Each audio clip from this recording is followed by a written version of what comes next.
Hi friends, ఎట్లున్నారు? మంచిగా ఉన్నారా? నేనైతే మంచిగా ఉన్నా, మీరు కూడా మంచిగా ఉండాలని మనస్ఫూర్తిగా కోరుకుంటున్నా. Welcome back to SK Kotagiri channel. ఇవాళ వీడియో ముచ్చటికి వచ్చేస్తే ఆలూ మసాలా కర్రీ అయితే చేస్తున్నా. టేస్ట్ అయితే చాలా బాగుంది. ఫస్ట్ టైం చేసినా సరే చాలా అంటే చాలా పర్ఫెక్ట్ గా వస్తుంది. టేస్ట్ కూడా చాలా బాగుంటది. ఇప్పుడైతే ఆలూ మసాలా కర్రీ నేను ఎట్లా చేసినో చెప్తా. ఫస్ట్ అయితే ఆలుగడ్డలు మంచిగా కడిగేసిన తర్వాత పైనుండి తొక్కునైతే మొత్తం తీసేసి కొంచెం పెద్ద పెద్ద పీసెస్ అయితే కట్ చేసుకోవాలి. మరి పెద్ద పెద్ద పీసెస్ కాకుండా, మరి చిన్న పీసెస్ కాకుండా మీడియం సైజులో అయితే కట్ చేసుకోవాలన్నమాట. నేను వీడియోలు చూపిస్తున్నాను కదా, ఆ సైజులో కట్ చేసుకుంటే సరిపోతుందండి. ఇలా కట్ చేసుకున్న తర్వాత ఆనియన్స్, పచ్చిమిర్చి, కొత్తిమీర, పుదీనా, టమాటాని అయితే ఇట్లా మంచిగా కడిగేసి కట్ చేసి ఒక ప్లేట్లో అయితే పెట్టేసుకున్నాను అనమాట. ఇలా పెట్టేసుకున్న తర్వాత ఒక మిక్సీ జార్ అయితే తీసేసుకొని ఆ మిక్సీ జార్లోకి పచ్చిమిర్చి, టమాటా, పుదీనా, కొత్తిమీరని వేసేసి స్మూత్ పేస్ట్ లాగా మిక్స్ అయితే పట్టేసుకోవాలన్నమాట. నేను ఒక టమాటాను మాత్రమే వేసినానండి. మీరు కావాలంటే ఒక 2-3 టమాటాలు కూడా వేసేసుకోవచ్చు. అట్లా కొంచెం కొత్తిమీర క్వాంటిటీ కూడా కొంచెం ఎక్కువనే వేసుకోండి. కొత్తిమీర ఫ్లేవర్ చాలా బాగుంటుంది అనమాట. నేను వీడియోలు చూపించే విధంగా స్మూత్ పేస్ట్ లాగా మిక్స్ పట్టేసుకున్న తర్వాత దాన్ని అయితే పక్కకైతే పెట్టేసుకోవాలి. ముందుగానే ఆలుగడ్డలను కట్ చేసి పెట్టేసుకున్నాం కదా, వాటిని అయితే ఒక గిన్నెలోకి అయితే తీసుకున్న తర్వాత కొంచెం సాల్ట్, ఆలుగడ్డలు మునిగేంత వరకు నీళ్ళు అయితే పోసేసుకున్న తర్వాత వీటిని స్టవ్ పైన అయితే పెట్టేసుకోవాలి. ఆలుగడ్డలు అయితే 70% అయితే ఉడికించేసుకోవాలి.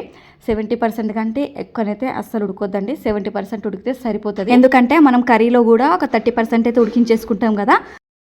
ఆలుగడ్డను చాక్తో కట్ చేస్తే కొంచెం కస్తిగా కట్ అవ్వాలి, అంటే గట్టిగా కట్ అవ్వాలి. అట్లా కట్ అయితే 70% ఉడికిపోయినట్లే. వీటైతే పక్కకైతే పెట్టేసుకుంటున్నా. అందులో ఉన్న వాటర్ మాత్రం పారబోయకండి. వాటర్ లాస్ట్లో ఏం చేయాలో నేను చెప్తా. ఆలుగడ్డలను పక్కకు పెట్టేసుకున్న తర్వాత వేరొక గిన్నెనైతే స్టవ్ పైన పెట్టేసుకొని ఒక 3 పావుల నూనె అయితే పోసేసుకోవాలన్నమాట. ఈ కర్రీకి కొంచెం ఆయిల్ ఎక్కువనే పడుతుంది. ఆయిల్ పోసేసుకున్నాక ఆయిల్ అయితే వేడెక్కాలి. ఆయిల్ వేడెక్కినాక బిర్యానీ ఆకు, కొంచెం జీలకర్ర వేసేసినాక అవి వేగినాక ఉల్లిపాయలు అయితే వేసేసుకోవాలి. ఉల్లిపాయలు కొంచెం ఎక్కువనే వేసుకోండి, టేస్ట్ బాగుంటుంది. ఉల్లిపాయలు మగ్గిన తర్వాత 1 టేబుల్ స్పూన్ అల్లం వెల్లుల్లి పేస్ట్ అయితే వేసేసుకున్నా. అల్లం వెల్లుల్లి పేస్ట్ కూడా పచ్చివాసన పోయిన తర్వాత 1 టేబుల్ స్పూన్ పసుపుని అయితే వేసేసుకున్నా. పసుపు కూడా పచ్చివాసన పోయేంత వరకు ఫ్రై అయినాక మనం ఫస్ట్ మిక్స్ అయితే పట్టేసుకున్నాం కదా, పచ్చిమిర్చి, పుదీనా, కొత్తిమీర, టమాటాను వేసి మిక్సీ పట్టేసుకున్నాం కదా. ఇప్పుడైతే ఆ పేస్ట్ అయితే వేసేసి ఆ పేస్ట్లోనే ఒక 1 టేబుల్ స్పూన్ ధనియాల పొడి, 1/2 టేబుల్ స్పూన్ గరం మసాలా వేసేసి ఒకసారి కలిపేసుకున్న తర్వాత మూత పెట్టేసి ఆయిల్ పైకి వచ్చేంత వరకు అయితే ఉండనివ్వాలి. ఇలా ఆయిల్ పైకి వచ్చిన తర్వాత మనం ఉడికించేసుకున్నాం కదా ఆలుగడ్డ ముక్కలను అయితే వేసేసుకోవాలి. ఆలుగడ్డ ముక్కలు వేసేసినాక పచ్చిమిర్చి పేస్ట్ లో మొత్తం కలిసిపోయే విధంగా మంచిగా కలిపేసుకున్న తర్వాత మూత పెట్టేసి 5 నిమిషాలు లో ఫ్లేమ్ లో మంచిగా మగ్గనివ్వాలి. ఇలా మగ్గిన తర్వాత కొద్దిగాని వాటర్ అయితే పోసేసుకోవాలన్నమాట. పచ్చిమిర్చి గిన్నె మిక్సీ పట్టేసుకున్నాం కదా, జార్లోకి కొద్దిగాని వాటర్ తీసేసుకొని ఆ వాటర్ కూడా ఇందులోనే పోసేసుకున్నమాట. మళ్ళీ ఆలుగడ్డ ఉడకబెట్టుకున్న వాటర్ కూడా ఉన్నాయి కదా, ఆ వాటర్ కూడా ఈ టైంలోనే కర్రీలోనే యాడ్ చేసిన అనమాట. వాటర్ పోసినాక ఒకసారి మొత్తం కలిపేసుకొని మూత పెట్టేసి ఆయిల్ పైకి వచ్చేంత వరకు అయితే ఉడికించేసుకోవాలి. ఇలా ఉడికిన తర్వాత సాల్ట్ అయితే వేసేసుకుంటున్నా అండి. సాల్ట్ అయితే 1 టేబుల్ స్పూన్ అయితే వేసుకుంటున్నా.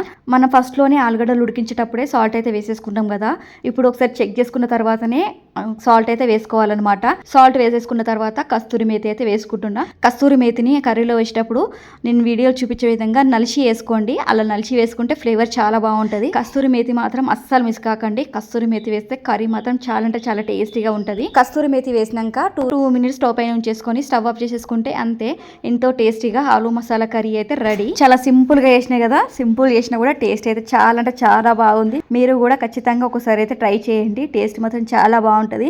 మీ ఫ్యామిలీ మెంబర్స్ కూడా చాలా అంటే చాలా ఇష్టంగా తింటారు. ఈ వీడియో నచ్చినట్లయితే లైక్ చేయండి. కొత్తగా మన ఛానల్ చూసే వాళ్ళైతే సబ్స్క్రైబ్ చేసుకోండి. ఆల్రెడీ నా ఛానల్ని సబ్స్క్రైబ్ చేసుకొని నన్ను సపోర్ట్ చేసే వాళ్ళకి మాత్రం థ్యాంక్ యూ సో మచ్ అండి.